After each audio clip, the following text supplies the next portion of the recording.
Okay, Shabbat Shalom, everybody. We made it.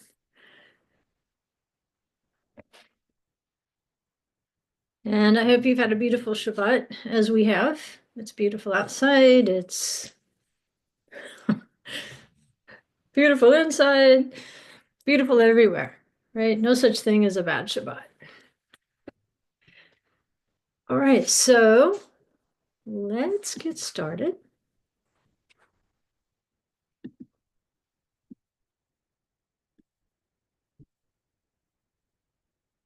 And what I'd like to talk about today is about the book of life. If you've read the newsletter, you had a little bit of a heads up and you kind of know the direction that we're going. And again, what's our starting place? You know, what's the theme here? What line of study are we following?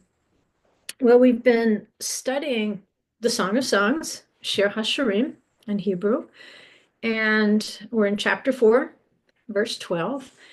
And what we're finding out is that the bride in the wilderness, which that was something we were working with previously. The bride in the wilderness is given 24 garments, and those garments are listed in the book of Isaiah in chapter 3. And so using that as a jumping off place, we're looking at now that we're in the wilderness of the peoples. It's called the wilderness of Egypt, the wilderness of the peoples in the book of Ezekiel. So it's the same pattern as what the Hebrews followed. The Hebrews were in Egypt, and then they were brought into the wilderness and tested there before they were allowed to cross over into the promised land. We're in a similar situation. It's the pattern, but that's the thing about a pattern is if several different people take that pattern, what they create out of it will look different. It will identify that person. And so this generation, as we look at our exile in this wilderness of the peoples, the wilderness of Egypt, our exile does not look exactly like the Hebrews' exile in Egypt, but it has the pattern of there are things to be learned from it. And so that's what we've been doing. If we know the bride was brought into the wilderness, then the Song of Songs is helping us to understand what's happening to us out here. What's going on out here? Why is this not the promised land already? It's a preparation step because we know that the moment they left Egypt, Israel wasn't exactly completely prepared to cross over the Jordan. There were still lots of Egyptian things stuck to them, not just physically, but there were Egyptian things stuck in their thinking. And for us, now that we have a multi-layered exile, it's a little bit different from what the Hebrews went through. I say it's the same pattern, but what we have on top of the wilderness of Egypt, we also have the wilderness of the peoples. It's a wilderness of Babylon that's added on top of it. It's an extra layer because we know at Babylon, the languages were confused, and then he sends them out and he sets the boundaries of the peoples. So that's a little bit different picture. I mean, you can see it in the Tanakh, in the Old Testament, that the Israelites, the Hebrews, they go into an exile in Egypt in the Torah, and then the Torah tells us all about how Adonai takes them out of that, betroths them at Mount Sinai, he betroths them in the wilderness, he prepares them in the wilderness, and then eventually he takes them over the Jordan. Well, later, when Israel falls into a terrible apostasy, they're taken into another exile. Many of the 10 northern tribes were taken into an exile from which they've never been recovered. All right, we have ideas about where they might be. We have ideas about who they might be. All sorts of ways to get into endless genealogies there. But I think we can rest assured coming home, coming home. But the pattern, what happens to the tribes of Judah, Benjamin, some of Shimon, and then of course there's many of the priests, the Levites, they went southward into the kingdom of Judah when the two kingdoms split apart. And then you had remnants from the other tribes who also resettled down into Judah. So there was at least a small representation of each tribe within Judah itself. And so that remnant preserved its identity, whereas those ones who got lost, they didn't necessarily have an identity, which I believe is going to make their return all the more miraculous seeming. But the exile that was determined for Judah was that she would not lose her identity, but she would be in exile for 70 years in Babylon. And so in Babylon, it's taking her back to the place where the nations first got confused about everything, because it was their language that confused them. It was language binding them together, and it was going to be language that scattered them out there among the nations, which actually became part of the plan. He can take a bad thing. It doesn't excuse the bad thing, doesn't mean you don't have consequences for the bad thing, but he can take a bad thing and make it into a good thing. And so for those out here among the nations who now we know we are called to be a light to the nations, and we can speak the languages of those nations, we know now the good news can be carried to all those nations. As Babylon was scattered, so also the gospel can be scattered and spread and eventually bring people back. But Babylon was a different kind of exile than the Egyptian exile. And so we have two patterns that we can say affect us in our current exile. If we're not living in the land of Israel, we are in a state, I mean, that's what exile is. For people of faith, if you're not in the land itself, you're in a place of exile. And so our challenge is we have a multi-layered exile.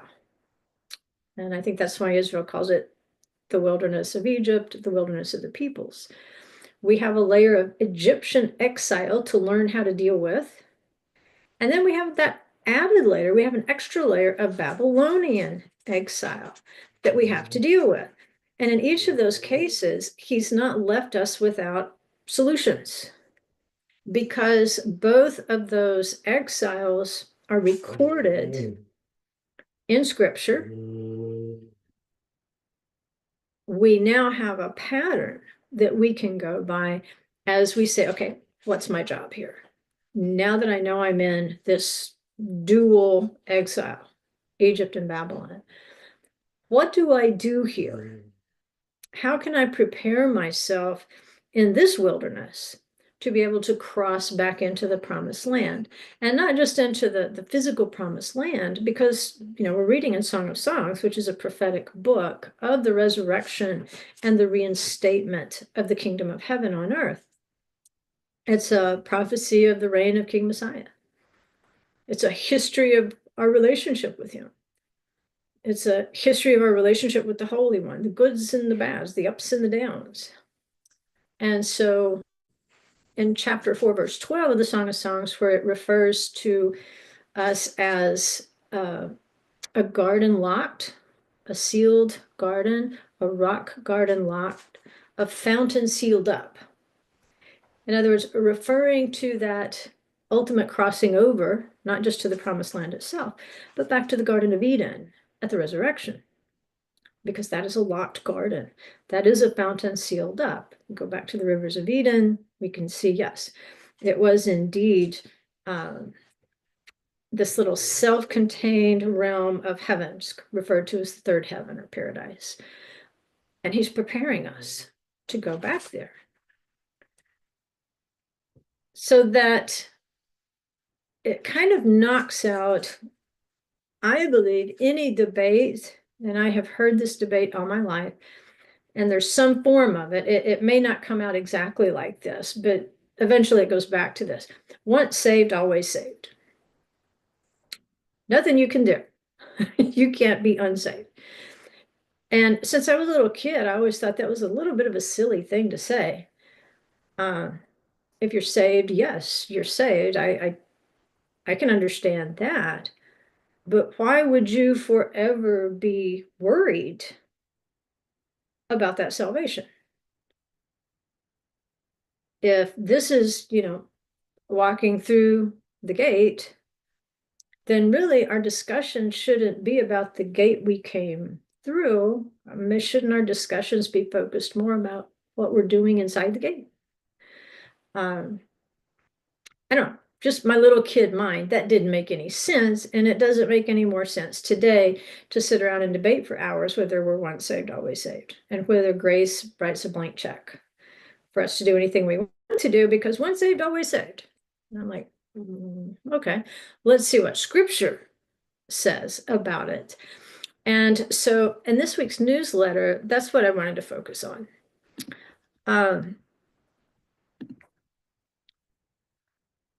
And it's about what occurs either at the end of our lives or what occurs, maybe this generation will be alive at the resurrection of the dead.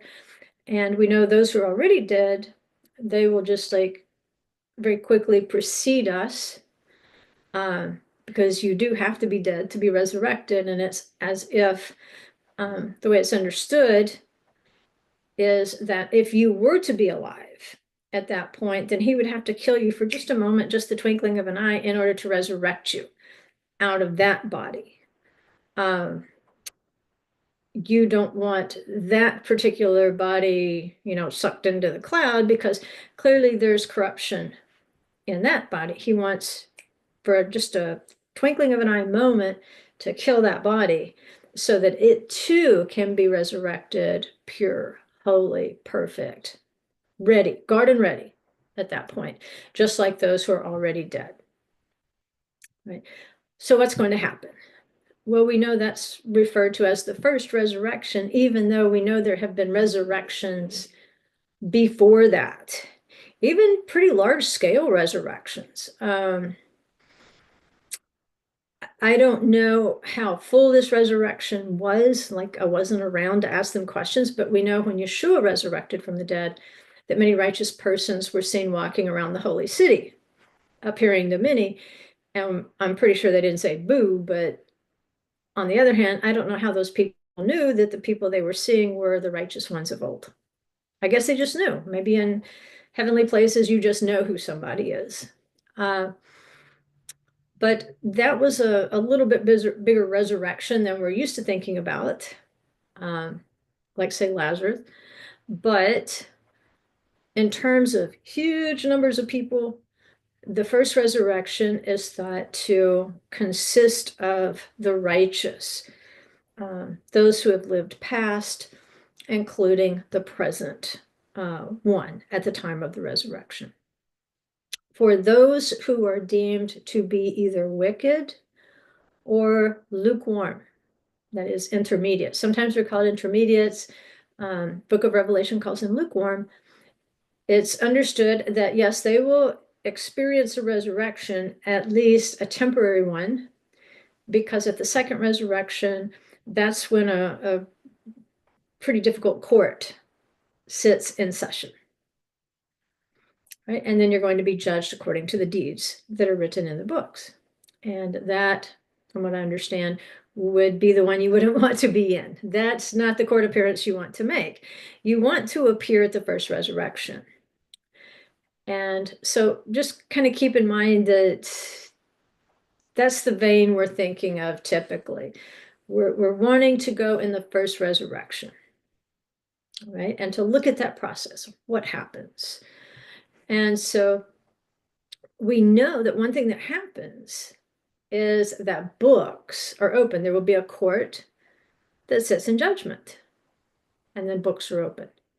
And I happen to like books. I love books. I like to read books. I like to read all kinds of books. I like to write books.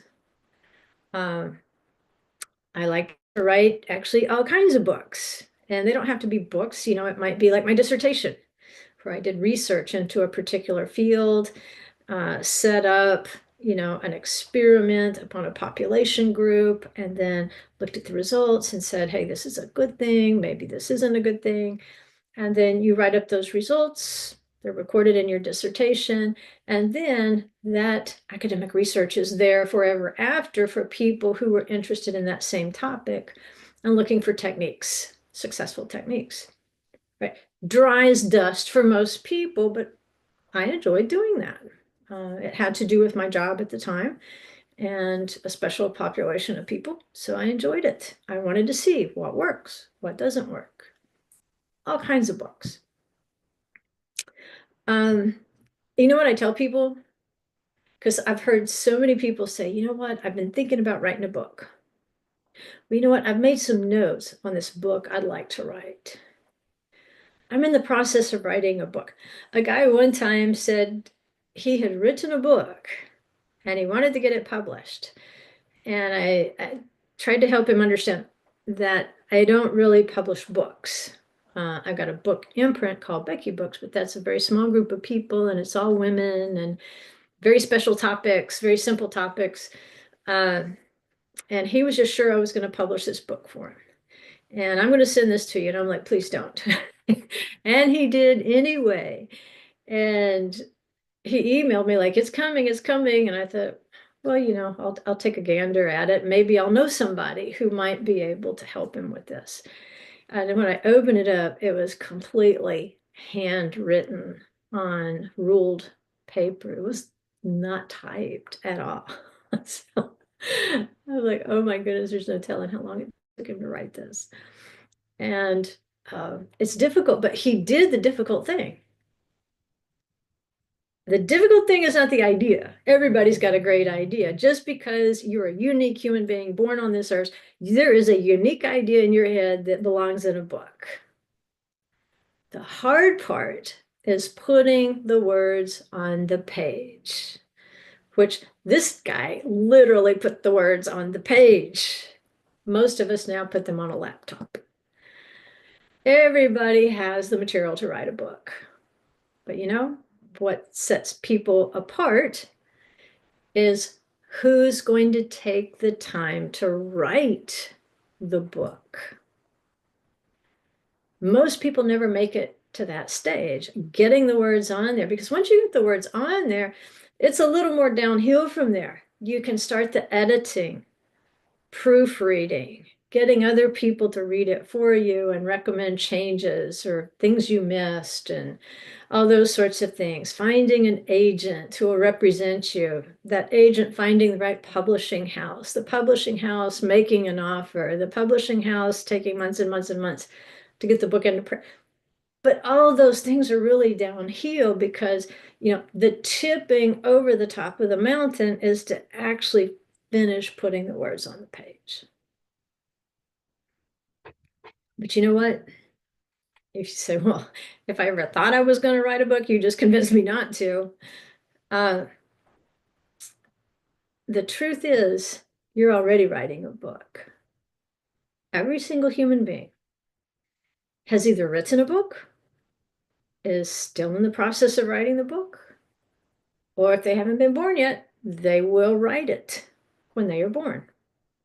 Because every single human being has a biography that they write. The biographies of our lives, they're transcribed in heaven.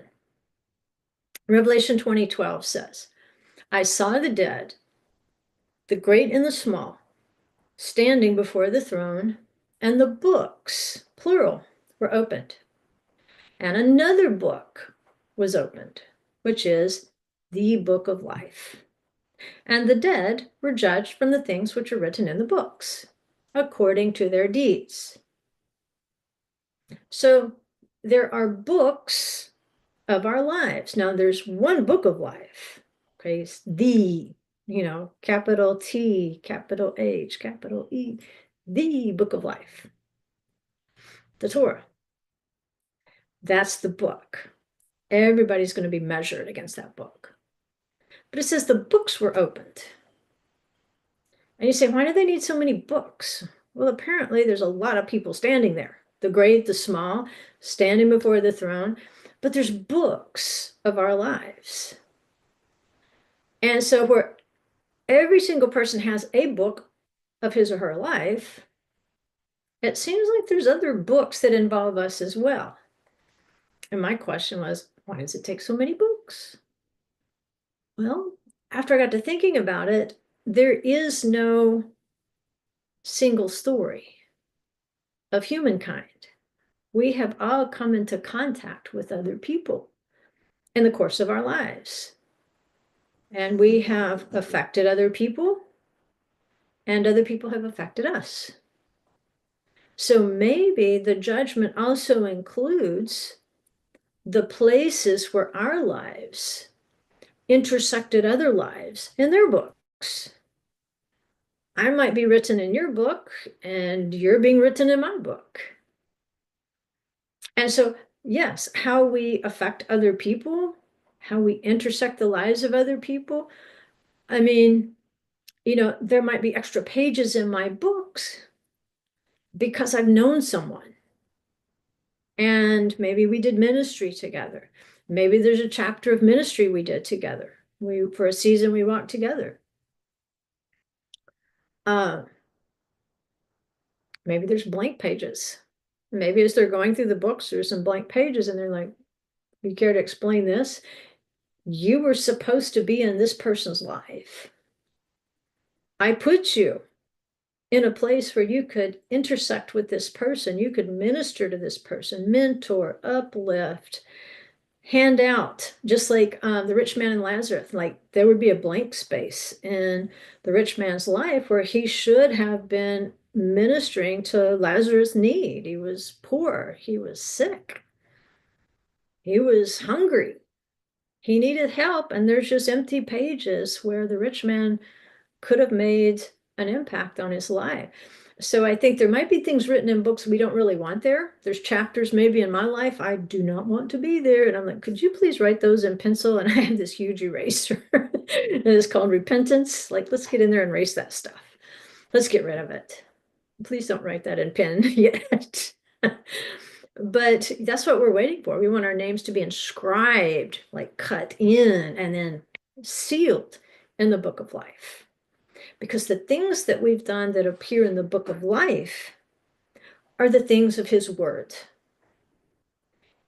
If we've done the things of his word, then definitely we don't want that in number 2 pencil with a big eraser. We want that cut into the page. We want him to bear down. And then when that life is over, you want to seal that baby up right there. Right? So we have books of our lives. And then we have the book of life. That book of life is lying open there. And so all the things written in our books are measured against what's in the book of life. The book of life is the standard. And it's called a midah in Hebrew. Midot is plural. Standards. Just like if you have a ruler. I don't know if I have a ruler. I may not have a ruler. But there are standards of measurement.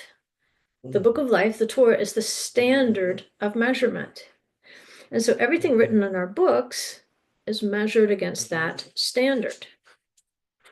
We're measured against the law of the land and the law of heaven.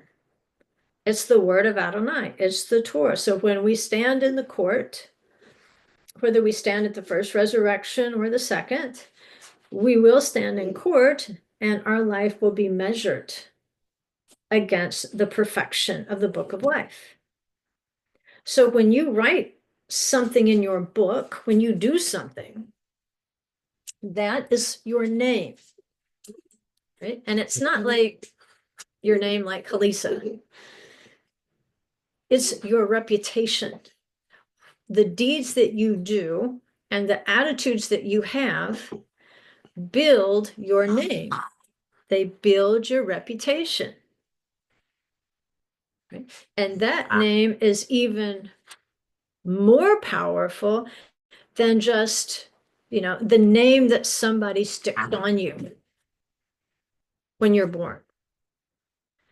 Now, what should happen is, if you're going to name a child and you say, hey, I want to name my child a Hebrew name because it represents something written in the book of life.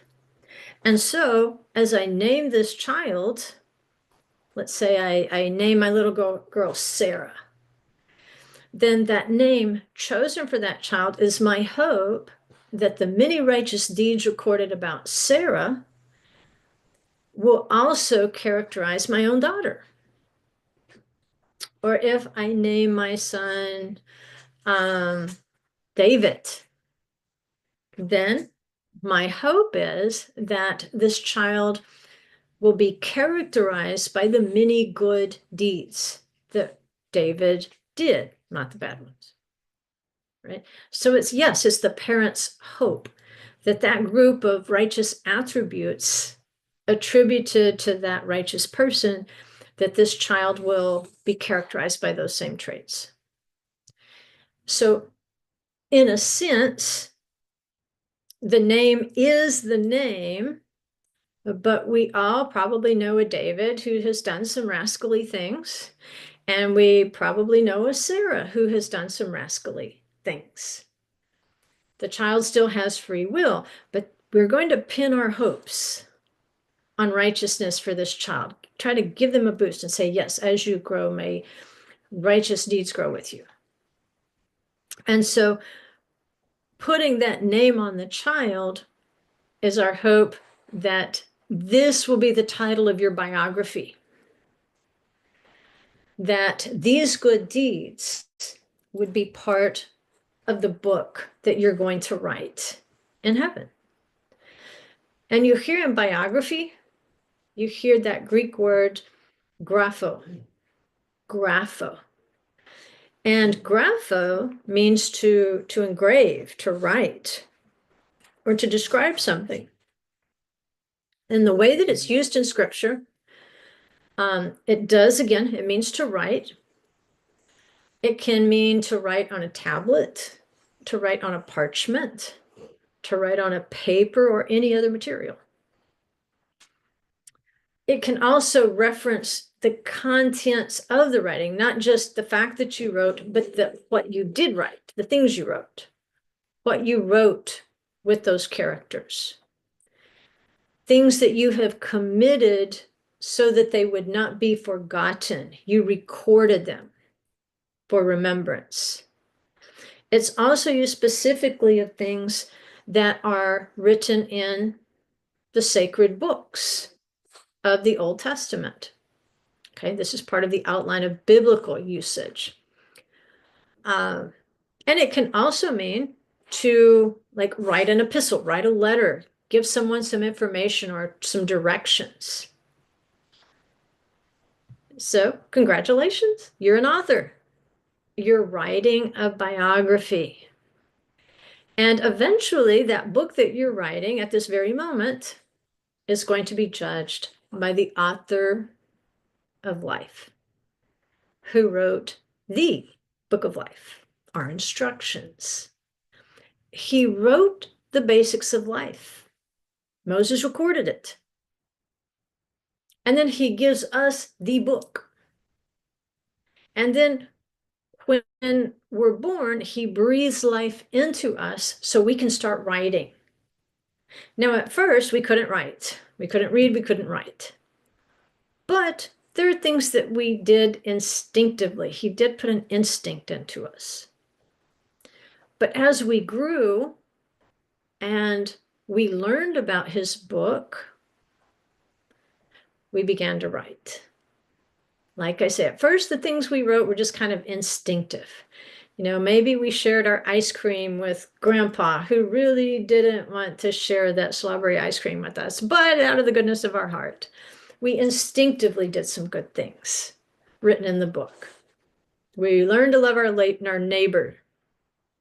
Or, maybe we threw the ice cream cone and we wrote something else in the book. But as we had a consciousness of the word, and we started consciously either doing or not doing things that are recorded in the book of life, that's when our book, our biography, really began intersecting with thousands and maybe millions of other biographies. Because the things that we're writing in those biographies can affect people long after we're dead. The influence that you have left upon a generation and the generation after you will continue to be passed on. And so it's possible that our book intersects with millions of other biographies. Imagine the size of Abraham and Sarah's books at this point. What you're writing today can certainly affect the biographies of other people as they are being written. Now, the Torah, the book of life, it instructs us in the precepts. But what it doesn't give you necessarily is the particulars. So each person creatively lives them. And that makes the biography uniquely yours. You have the same book of life as the next person, but how you're living it, how you're applying it, how you're writing your life is going to be uniquely your authorship. So imagine how the Father takes joy when we find a beautiful or some inspired way to take his precept from the book of life and write it into our own biography by making his word more beautiful, by performing his word under the inspiration of the Holy Spirit. So when you write those beautiful things in your book, when you try to keep a commandment, you're beautifying your garments. You're this bride to be out here in the wilderness. You're trying to maintain these 24 garments of the bride until the arrival of the bridegroom. And so to me, just trying to maintain these 24 garments that he has given us on credit. He has given us righteousness credits when we're saved. Righteousness credits for commandments we don't even know about yet. We're still going to have to grow and learn in our salvation. He goes ahead and gives us those righteousness credits. Well, these garments that he gave us, he went ahead and gave them to us as a bride to be. And then it's our job to maintain them, to keep them clean, to keep them from wrinkling and getting spots and stains and everything on them, because we're awaiting the arrival of our husband. Actively, or we might say proactively, just maintaining these garments, just learning how to walk in his word every day, to me, that's not nearly as scary as the second resurrection, which we know is reserved for those who were not gathered into the cloud at the first resurrection. Just having to stand there and listen to everything written in my books without having these wedding garments on, or having at least just maybe it goes back to that once saved, always saved argument. If you just got saved and say, hey, these are enough clothes for me, and you find yourself standing at the second resurrection wearing the bare minimum, that's when you realize, like he told the Laodiceans, you're naked, you're poor, you're hungry, and you don't know it. You think you have everything. You think you have need of nothing, but look what you should be wearing at this point. Look at what should be in your book at this point. And so in our weekly classes, we've been looking at these 24 garments of the bride that are listed in Isaiah 3. And even though in that context, Isaiah is really chastising Israel because they took those holy garments and used them for the harlotry of idolatry, at the same time, it also gives us some insight into how those garments should be used to prepare for the bridegroom's coming. See, these clothes are important. There's things that we're doing that are reflections of a heavenly reality. Like Revelation 4:4 it says, around the throne were 24 thrones. And upon the thrones, I saw 24 elders sitting, clothed in white garments, and golden crowns on their heads. Right? That is a revisitation, really, of the rabbinic literature concerning Mount Sinai. That at Mount Sinai, Israel was clothed in white garments, the ones that didn't wear out, and golden crowns were put on their heads for we will do and we will hear. And then later, when they sinned with the golden calf, they came and they retrieved the crowns, and yet they were allowed to wear those white garments until they crossed over into the promised land. So clearly, this was a reflection of something going on in heavenly places, because you've got 24 thrones and 24 elders. Well, you've got 12 tribes. You've got the heads of those 12 tribes. Well, the 24 garments represent this heavenly reality. Think of the millennial kingdom. It's a day that is all Shabbat, is what it's called. And everything's double on Shabbat, by the way. Double manna, double joy, double peace. The two commandments, guard and remember the Shabbat. And so in celebrating Shabbat, you are kind of walking in that double portion every Shabbat. You're experiencing a taste of heaven on earth, a time of a peaceful millennium, a time to experience that double portion of the firstborn. That's what Shabbat does for us.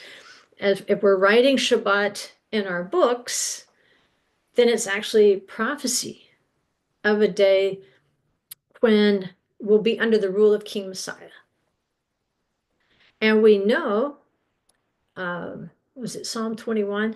And then also in Revelation, it speaks of how the 12 tribes of Israel will judge from their assigned gates, the 12 gates of New Jerusalem. So this is what we do to prepare. We put on these 24 garments of the bride, and it signifies this double principle of the millennial kingdom of Messiah, right? Revelation hints there to the 12 apostles, to the 12 patriarchs of the tribes, the 24. And so that's a beautiful picture. The 24 garments, it's a beautiful picture of the millennial kingdom. And so this week in our study, we focused on garment number 23, which is usually translated as robes. It's gilyonim. It's from gilyon, robe, or gilyonim, robes. But here's the weird thing. Gilyonim, they also have other ideas about what that word could mean. And this is interesting. Hand mirrors. You say, well, how can you mix up a robe and a hand mirror? Well, sometimes it goes back to the root of the word, the sheresh. And there is something in the essence of this word that lends itself to a translation of a mirror or a glass, something in which you can see your reflection. And then something that seems to be not even related. It can also mean a tablet for writing or a roll, like you hear gal in the word, gilyonim, gilyon, gal. Gal is something round. Gal, like a wave. Gal, a tire. So yes, it's something that goes round and round. And so when we say Megillah, like Megillat Esther, the scroll of Esther, well, it's called a roll or a scroll because it's rolled up. The book is rolled up. So is it a robe? Is it a mirror? Is it a tablet for writing? Is it a glass? What is it? Well, every single one of those definitions are going to be something that is reflective. Reflective. How do we see ourselves? Imagine if somebody did, let's say, the world decides you're famous and the world is demanding that you write your biography. And so they send you a helper, a ghostwriter, who's going to coach you through writing your biography. Well, in order for you to write that biography, we need to know, how do you see yourself? Because if you've ever read someone else's biography, you know that how you have seen this famous person is not necessarily the way the famous person sees himself or herself. They seem to have a different self-image than we have of them. How do you see yourself? So this garment number 23 is going to be a matter of self-reflection. And it's one of the essentials for the bride, awaiting the bridegroom, awaiting for all these books to be opened. In other words, no matter what you wrote in the book, someone's going to read it. So here's what James says in James 1:22-25. He says, but prove yourselves doers of the word and not merely hearers who delude themselves. For if anyone is a hearer of the word and not a doer, he is like a man who looks at his natural face in a mirror. A mirror. For once he has looked at himself and gone away, he has immediately forgotten what kind of person he was. But one who looks intently at the perfect Torah, the Torah of liberty, and abides by it, not having become a forgetful hearer, but an effectual doer, this man will be blessed in what he does. Right? So every day you're going to write on your scroll. You're either going to copy what is written of the book of life by incorporating it into your life. When you incorporate from the book of life into your life, then what you write in your scroll, what you write in your book, is simply a reflection, what you understand of yourself that was written in this perfect Torah of freedom. And so it's simply a reflection in the practical world of your life of what you read in his word that day. Or you can forget. You can look into the word and say, oh yeah, that's a great idea. And then you immediately go out and you just do what you want to. You don't try to conform yourself to that word at all. Or maybe just a little bit. Maybe you just do enough that you think you're keeping yourself out of trouble. Like, I can obey him in this and this, but on here, over here, well, like, I got to live my life, okay? I got to be me. Well, you being you is getting written in your book. And so when we mix these two together, what we're really doing is just kind of writing our own Bible. We're mixing what we love of Babylon, we're mixing what we love of Egypt into that book. And what's written in that book really isn't something you want read in New Jerusalem. It's really not something you want read in a heavenly court when they open the books. Because it's just a mixture. Remember, that's what Babylon is. It's Babel, it's a confusion, it's a mixture. You're all mixed up. You're mixing up the things of the world, things you know you shouldn't be doing, or failing to do the things you should be doing. You're mixing a self-image, writing this Bible, but it really isn't a reflection of what you read. It's a reflection of what you're making up. What we write in this book of our lives should reflect what's written of us in the books of heaven, the book of life. Because see, the things in the book of life, if those deeds are our deeds, that's our name, that's our reputation. And then he finds our name. He doesn't just find our name, like our actual name in the book, this biography we're writing. He's also finding our name in the book of life because the deeds written in our book are the deeds written in the book of life. And that's our reputation, obedience. So it's not wrong to be self-conscious if that consciousness is this continuous reflection of whether we're reflecting that beautiful, free life of the word in our deeds. And if we're trying to accurately as we know how, to transcribe into our own book what we read in the book of life.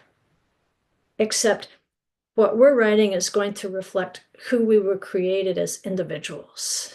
And that's why it's going to be so beautiful. You know, as a parent, you have different children, they have different talents, they have different gifts, they have different personalities, and it's all reflected. You can probably look at a sample of their writing and know exactly which child that was. You can look at a piece of artwork and know exactly which child did that.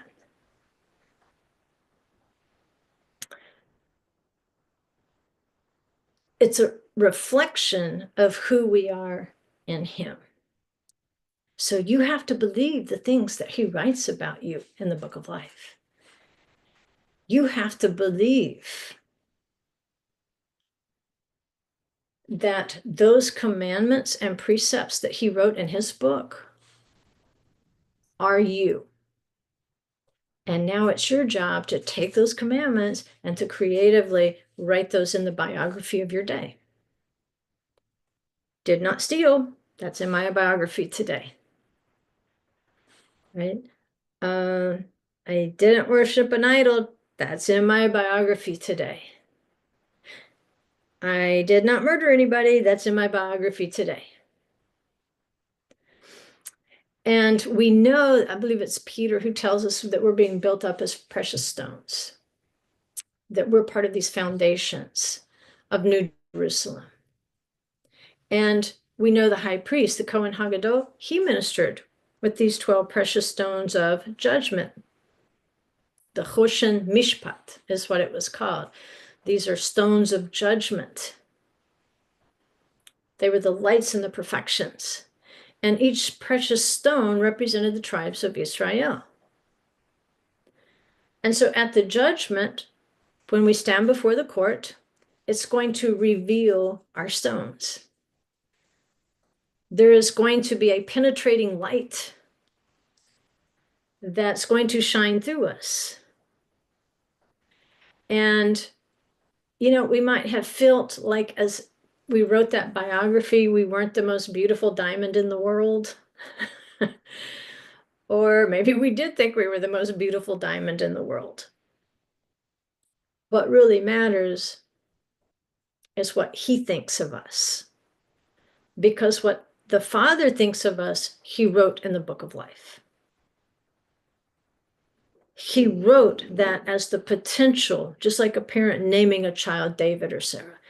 He wrote all those things in his word as our parent and said, may their lives reflect this reputation that I have written of them in their book. They are compassionate. They are forgiving. They are generous. They are quick to help, even animals. They keep far from abominable things. They seek my face. They fear me. They are wise. They are full of knowledge. They walk in power. And so the way you perceive yourself should be a reflection of what's in the book of life. Because you might, there's days, yeah, you just feel like some little plastic trinket in this world, insignificant. The truth is, you are a most precious stone. And you are being prepared to be part of New Jerusalem. You are resplendent. with light. And even though the world doesn't necessarily see it right now, they should sense it. Because, see, his spirit is in that word. And when what you're writing in your biography reflects that light, people sense it. The same way you know when you're in the room with a wicked person, don't you? Well, you know what? When the wicked are in the room with you, they know they're in the room with a righteous person. Psalm 17:13 says, "Arise, O Lord, confront him, bring him low. Deliver my soul from the wicked with your sword. From men with your hand, O Lord, from men of the world, whose portion is in this life, and whose belly you fill with your treasure." What? He fills the wicked with his treasure? Yes, he does. It says they are satisfied with children and leave their abundance to their babies. But as for me, I shall behold your face in righteousness. I will be satisfied with your likeness when I awake. What's he saying? Well, you know what? The wicked of the world, they're just writing their own Bibles. They're writing whatever they want to in their books. But their portion is in this life. He gives them a belly full of treasure. Because when they awake for the resurrection, they may not be awake long. If they stand before the court and their biography's open and it doesn't pass muster, they're assigned to a different realm that we cannot, by any stretch of the imagination, call being awake. But if we will live in righteousness and behold his face in righteousness and reflect in our faces, in our biographies, his righteousness, it says we'll be satisfied with his likeness when we awake. Why? Because when we looked into the book of life as our guide, as our mirror, when we wore that 23rd garment, we saw his likeness in his word and we tried to conform to his word, and that's what we wrote in our book that day. If he's patient, I'm patient. If he's kind, I'm kind.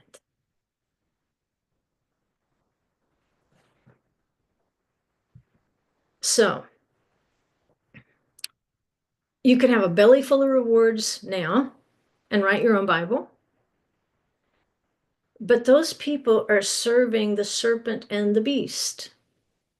I mean, if they're wicked, just because you have some rewards in this life that's not evidence of wickedness.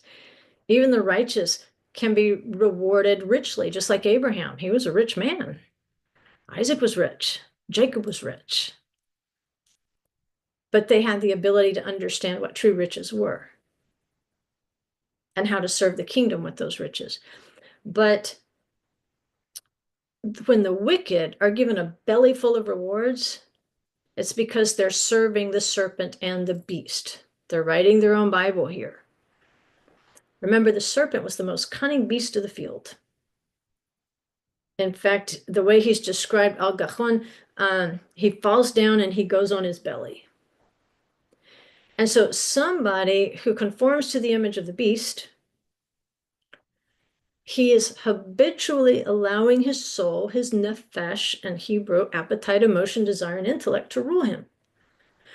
Whereas the Holy Ruach, the Holy Spirit-led bride to be, is going to copy as faithfully as she can what is written in the Word.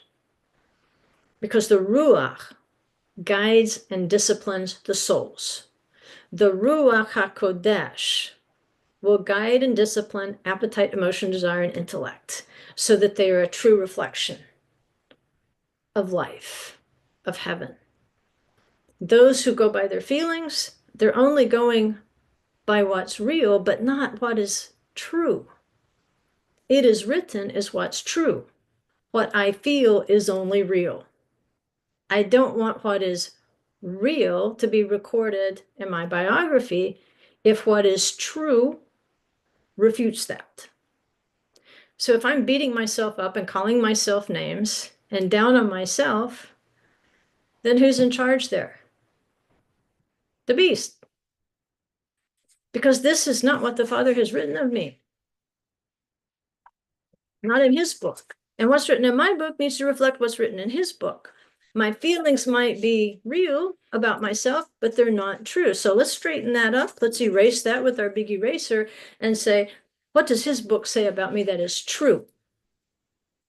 Not what I feel.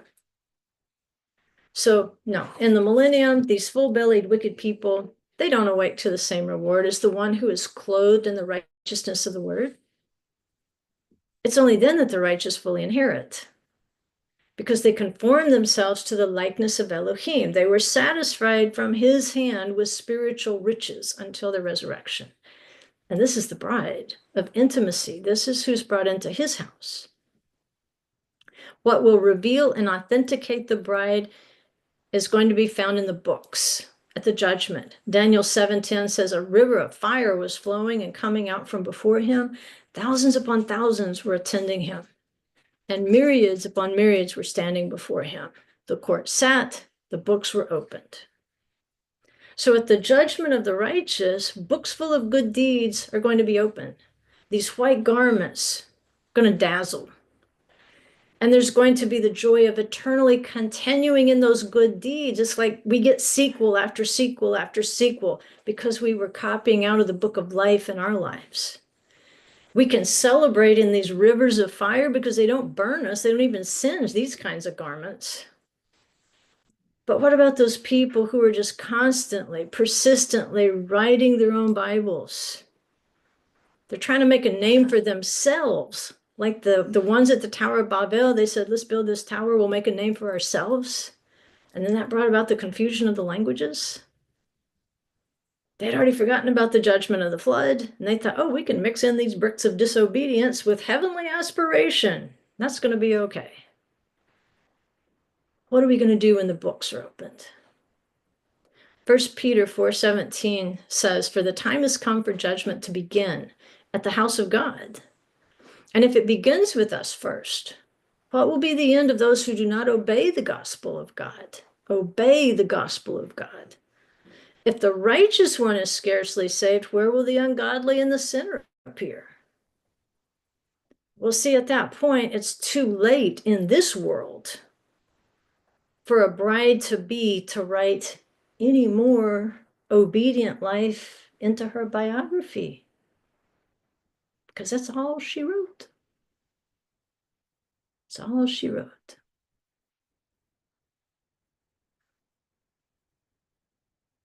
Right now is the time to be writing furiously in your book. Every day when you wake up, you start writing in your book. Every morning when you wake up, Shema Yisrael. Start off the day with Shema Yisrael, and it can only get better. As you go through your day, if you're wearing garment number 23, if it's a day full of self-reflection, especially as you interact with other people and you have these opportunities to be generous, to be kind. In some cases,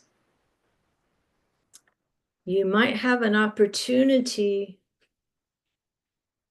to be disciplined and to teach discipline to someone. If you've got one of these personal Bible writers that are just all over the place in their biography, a little bit of Babel, a little bit of Bible, a little bit of Egypt, a little bit of Bible, you know what? You can be staunch. You can establish your ways before them. That's one testimony. But if the Spirit allows an intersection with that person where you can speak into their lives and you can point out a correction, you have to know whether they'll receive it or not.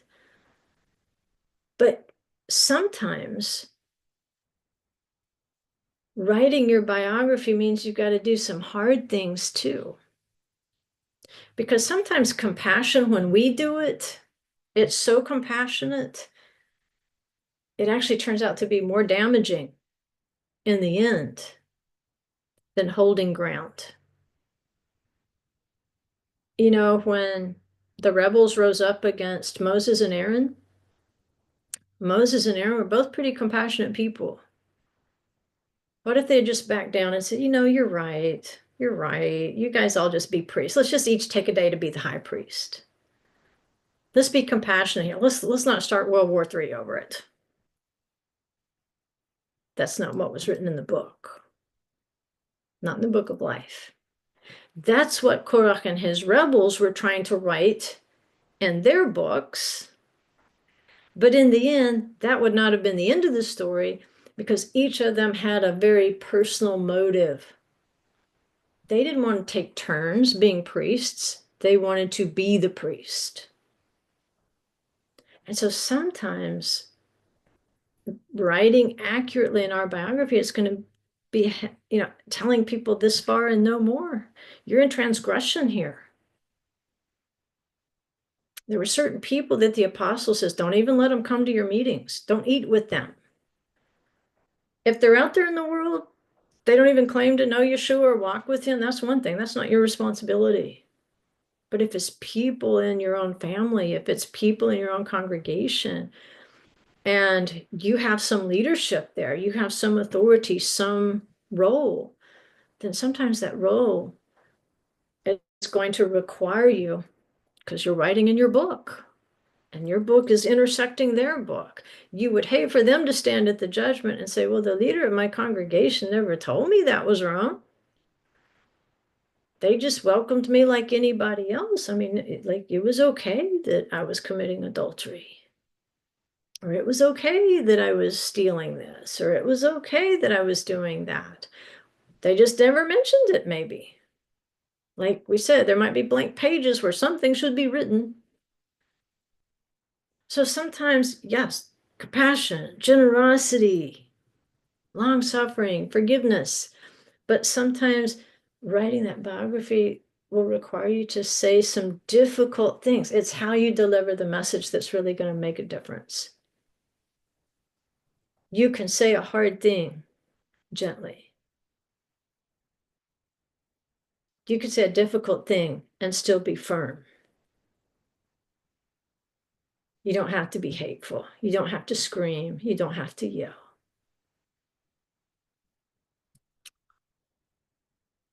If you can deliver it right, you can deliver this hard message and yet somehow instill hope in that person that if I was willing to give this up and do the right thing, I could go back to that person who's correct me, and I think she would help me. I think she would actually lift me up. I don't feel like, she's telling me I'm worthless and hopeless and scum of the earth and all that. I actually feel like she cares about me. And if I went back to her or him, that they would actually take me to another level. They would show me a better way. They would explain things to me. They would encourage me. And I'm not telling you that's an easy way to learn to communicate with people. I don't think it's natural for most people, but it is something we can set our hearts to learn. That, sometimes if I have to write in my biography a difficult thing, it's not always you correcting yourself. Sometimes he's put you in a position of authority where you're going to have to correct other people. But what we don't want is to waste a lot of time writing things in our biographies that are going to just sound silly when they're read before a court. I mean, have you ever done that? Have you ever wrote something down and then when somebody read it out loud, it just sounded really stupid and you wish you nobody had to read that? Nobody had to listen to that? Why did I even think that was a good idea? Well, imagine, and look how many people it's talking about when you stand before the court. It said, I saw the dead, great and small, standing before the throne. That's a lot of people, y'all. All the dead people, all the dead people. I don't know how many dead people there's going to be, which I don't know. Millions, billions, trillions. I don't know how many people there are on Earth today. There's going to be a lot of people. And our books will have intersected a lot of other books. And it's going to get read. How embarrassing. Some of the things we have frittered away in our lives. I mean, just frittered away the time. And it's being recorded. Whether it's things on the page we don't want there or the blank pages. I think the blank pages would disturb me more than the dumb stuff. At least with the dumb stuff, maybe we were halfway trying. But when we didn't show up, blank pages is where you didn't show up. You should have been there. You should have been doing something. You should have been saying something. You should have been serving. And you didn't show up. And that's what I say. It would be a horrible thing to be standing there while they're reading out your biography. And all of a sudden, it's just pages flipping. Sorry, court, that's all she wrote. That's it.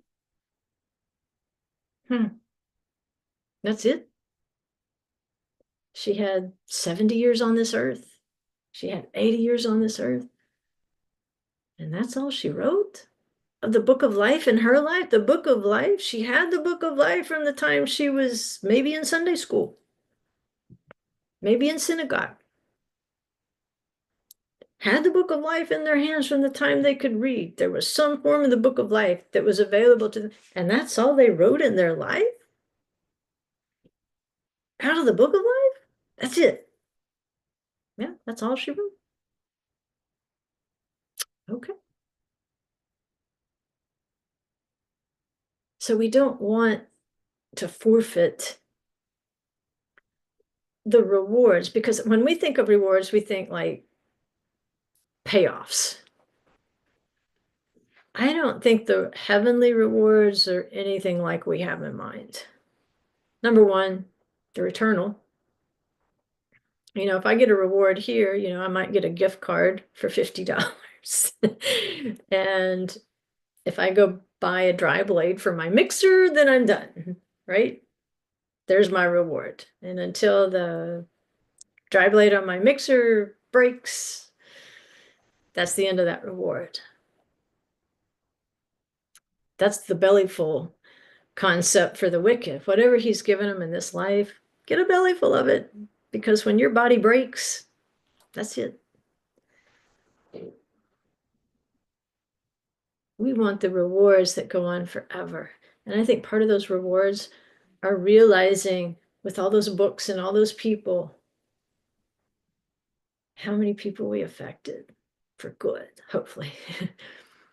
That would be an eternal reward. To be able to see the face of somebody who didn't even live in my lifetime. And I did something that affected somebody that didn't even live in my lifetime. Like I said, imagine Abraham and Sarah right now. They've got to be up there going, oh my goodness, Abraham, look, that one just got saved. Oh my goodness, Sarah, look over there. Look how hard they're studying the commandments. And it's like, they're the first one at Shabbat service and they're there to greet people and say hello, good to see you, or we're glad you came, it's nice to meet you. We eat afterward, please join us for the meal. Oh, look, this one over here is giving this one a ride to work when their car broke down. Oh, look, this one over here, they're helping, at a clinic. Look at all these wonderful things. It matters what Abraham and Sarah wrote in their books, because what was in their books was in the book. That's what we want. That's what we want. What's in his book is what we want in our book. and as little as possible of babble in our book. You say we have to quit babbling on sometimes and just say, you know what? All this stuff I'm babbling about, I really don't want in my book. Just let me be quiet here for a while. We don't want Egypt in our book. We want him in our book because there's liberty. This is what James tells us. There is freedom. When you're reading the Torah, the natural person, the soul, will read that and say, oh, that's so limiting. That's so limiting. But the spirit part of you says, there's freedom. I know exactly what I can do. I know exactly what I can't do. That is so freeing if I know what the rules are. Because now I am free to be as creative as he created me to be, and how I beautify his commandments and how I write them into my book. It's going to be a unique book. We just want to make sure it's reflecting as much of his book as possible, right? Okay, enough of the books already. Enough of the books.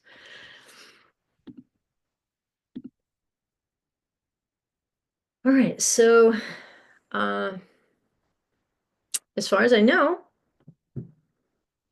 next week we should be back, same time, same place.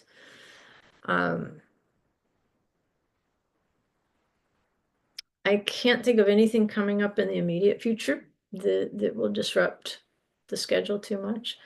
It's a little different for us because we're an hour ahead. I mean behind. We're actually an hour behind. So we were doing it at 4 o'clock in Kentucky. And then here it's at 3 o'clock, so it gives us a little bit more in the afternoon, maybe to get a little nap or something in the afternoon. But if I see something coming up where I would change the schedule, but I think this will be easier for you guys because you'll have a better handle on, that for the most part, we'll be doing this at the same time every Shabbat. Unless, like I say, something can come up, but it won't be coming up probably as often as it did before when I was in the teaching rotation there. So at least for you guys, it'll be much more predictable. And me too. I like predictable for the most part. But I'm glad you joined me. I'm always glad when you join me because I would hate to be sitting here talking to myself. It's not out of the question, but rather, typically, if I'm in the mood to talk to somebody and there's nobody here, I'll talk to the dogs rather than talk to myself. But I would much rather talk to you guys than talk to the dogs or myself because I have to be honest, I'm like dry as dust. I am not that interesting to talk to.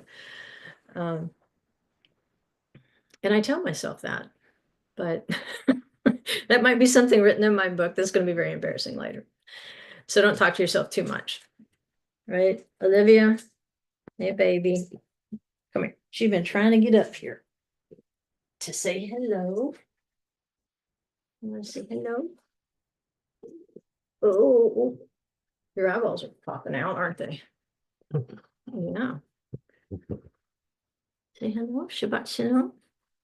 Shabbat shalom. No, I don't want your sugar. Yeah. I know what you eat. I do. What's written in your book? Close to supper time. All right, guys, I'll let you get back to whatever it is you're going to do. We're doing a nap, reading, or maybe even just if it's beautiful where you are, where we are, just a nice walk. Take the dogs out and enjoy the sunshine a little bit. Which I think back home it was supposed to be kind of cold and snowy or something. But if you are fortunate enough to have some good weather, go get you a little bit of sunshine if there's any left at this point. Right? which is where you guys should be instead of in here. Yeah, I know. They're trying to make up for Uzi now that Uzi's gone. He used to always sleep beside me, which I know that you've heard him snoring for years. But I finally figured out this week, well, it's actually on Sunday. I take a class on Sunday. And so I was set up, and Asher here went and got on the bench. And I couldn't get him off. Like, come on, Asher, you gotta get down, you gotta get down. I've got class, I gotta get started. And he just kept sitting there and sitting there and sitting there, defying me, would not get off the bench. And so, well, let me just go ahead and start class. And then it dawned on me, this is what Uzi used to do. And so I just pulled the bench over beside me, and that's pretty much where he's been right now. He doesn't snore like Uzi, but he's been sitting right here on this bench. You can probably see his ears right now because he hears me talking and saying his name. But he's been sleeping on this bench. So even though Olivia has been trying out for class mascot, I would have to say Asher's ahead at this point.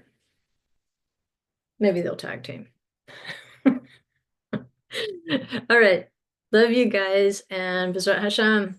We'll see you next week. And think about what you're writing in your book in this coming week. I know there's going to be some wonderful things in there, right? Okay. Love you. Bye-bye.